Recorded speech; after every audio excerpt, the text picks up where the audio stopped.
Bene che San Bortolo voglia tenere i propri negozi di vicinato, che i colleghi combattono insomma, per il quartiere, che chiedano anche l'aiuto al comune. D'altro canto noi a San Felice chiediamo forse il contrario, di non chiedere un aiuto al comune, perché siamo già un'isola felice, il nostro quartiere ha tutti i suoi negozi che servono per il vicinato, non vogliamo modificare nulla, non vogliamo modificare la viabilità, che questa probabilmente sarebbe un caso di difficoltà deleterio per il futuro del nostro commercio. Si tratta di un tema di desertificazione delle nostre città. Qui si rischia proprio quello, i commercianti sono ovviamente molto preoccupati, i residenti altrettanto, perché questo è un punto, una zona storica delle botteghe di vicinato di Vicenza che rischia la desertificazione. La paura è che l'impoverimento di questa via comporti a un avvicinarsi, diciamo, della parte di degrado che c'è già vicino alla stazione in Viale Milano, e noi abbiamo scelto questa via perché comunque è una via ricca con tutte le vetrine accese anche quando io torno da lavoro alle 8 di sera, comunque è una via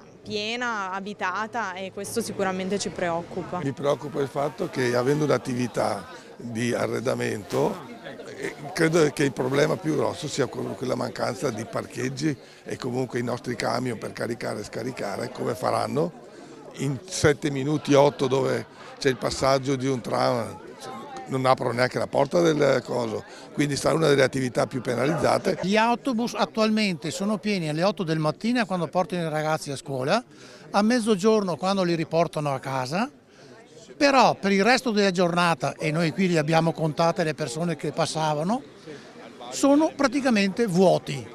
Allora che senso ha aggiungere agli autobus che già ci sono autobus ancora più grandi, ben 18 metri di autobus, per portare chi?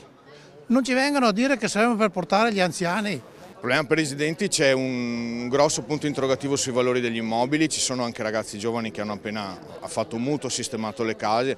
Cosa succederà se questa via si svuota da tutto? Cosa succederà dei nostri soldi? Dispiacere di fondo basato sul fatto che siamo innamorati di questa zona, l'abbiamo scelta volontariamente, e vederla cambiare senza spiegazioni, senza specifiche del caso, non avendo la situazione in mano, ci spaventa, perché il futuro è incerto e vorremmo avere più certezze.